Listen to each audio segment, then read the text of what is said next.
Nous commençons ce matin cette revue de la presse israélienne avec le Israël Hayom. Il consacre sa manchette ce matin à un sondage concernant l'unité au sein de la nation.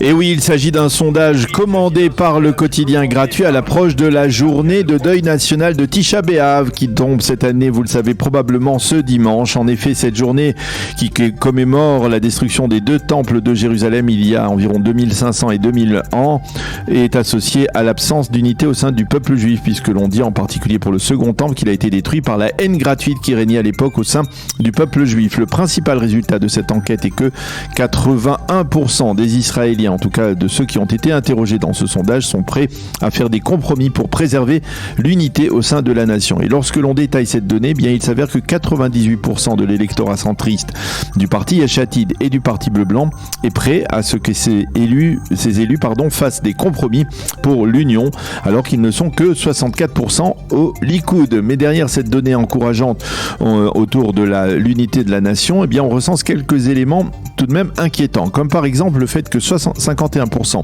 des personnes interrogées vouent une haine aux députés de la Knesset dans leur ensemble. 34% affirment détester les journalistes israéliens et les juges également dans les différents tribunaux israéliens. 17% affirment détester les policiers. 62% estiment que la presse et les médias ont une grande contribution dans l'amplification de la haine et de la division au sein de l'État d'Israël. Et 31% considèrent qu'il en est de même pour les réseaux sociaux. Des données que le Israël Hayom publie donc ce matin avec en photo illustrative une photo du Kotel Amaravi du mur occidental le soir de Tisha B'Av, en soulignant que cette année encore, on redoute durant cette journée de deuil et de jeûne des échauffourées dans l'esplanade pluraliste du mur occidental. La manchette du Yediot Aharonot, elle est consacrée ce matin encore au scandale du harcèlement sexuel de soldats par des terroristes dans la prison de Gilboa.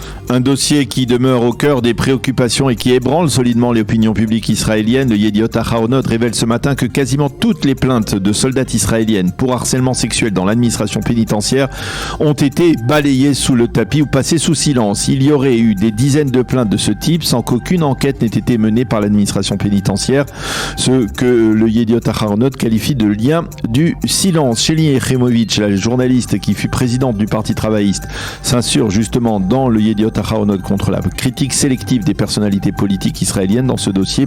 Elle insiste sur le fait que ces révélations sur les harcèlements sexuels dans les prisons israéliennes sont du pain béni pour les candidats du camp nationaliste qui peuvent ainsi faire le lien entre harcèlement sexuel et politique nationaliste. Et elle espère que la pudibonderie de ces élus de droite se manifestera aussi lorsque des prédateurs sexuels ne seront plus des terroristes palestiniens, mais des artistes du show business ou d'autres personnalités célèbres en Israël.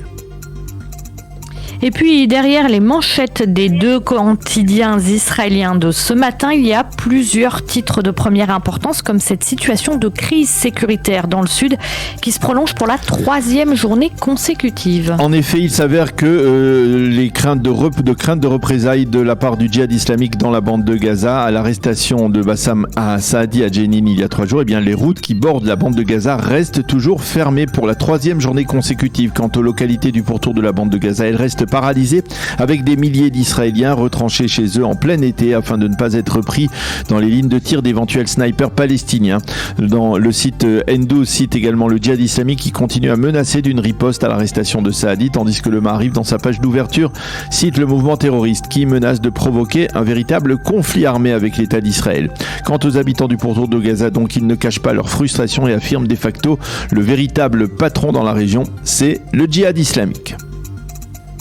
Les éditorialistes se demandent quel est le but de cette démarche préventive sans précédent de la part des forces de sécurité israéliennes. Oui, Yossi Yehoshua déplore dans le Yediot Aharonot cette approche et la qualifie en première page de précédent dangereux qui porte atteinte à la force de dissuasion de Tsahal. Pour lui, cette situation n'est pas sans rappeler la période de tension qui a précédé le déclenchement de la seconde guerre du Liban en 2006. Toujours dans le Yediot Aharonot, Ariela Ringelhoffman est très critique. La conduite d'Israël dans cette affaire a permis au djihad islamique de crier victoire soir sans qu'il n'ait eu besoin de bouger le moindre pion d'attaque. La caricature de Guy Mourad dans le Yediot Ahronoth est éloquente ce matin. On y voit Benny Gantz, le ministre de la Défense, sortir prudemment d'un abri blindé devant la frontière avec Gaza et demander à un terroriste du djihad islamique de l'autre côté de la frontière: c'est bon là, vous vous êtes calmé?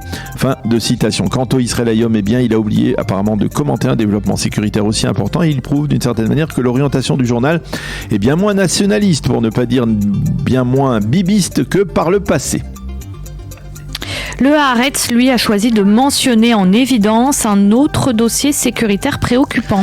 Un dossier qui, cette fois, nous ramène dans le nord du pays. Amos Harel, le spécialiste militaire du Haaretz, explique que le Hezbollah a réussi au cours des derniers mois à améliorer ses batteries défensives et à se montrer lui-même plus offensif contre l'État d'Israël, grâce en particulier à ses drones. Et ce, alors que les pourparlers entre Israël et le Liban, via la médiation américaine, se poursuivent à propos du tracé de la frontière maritime entre les deux pays et à propos des enjeux énergétiques qui découlerait de ce tracé.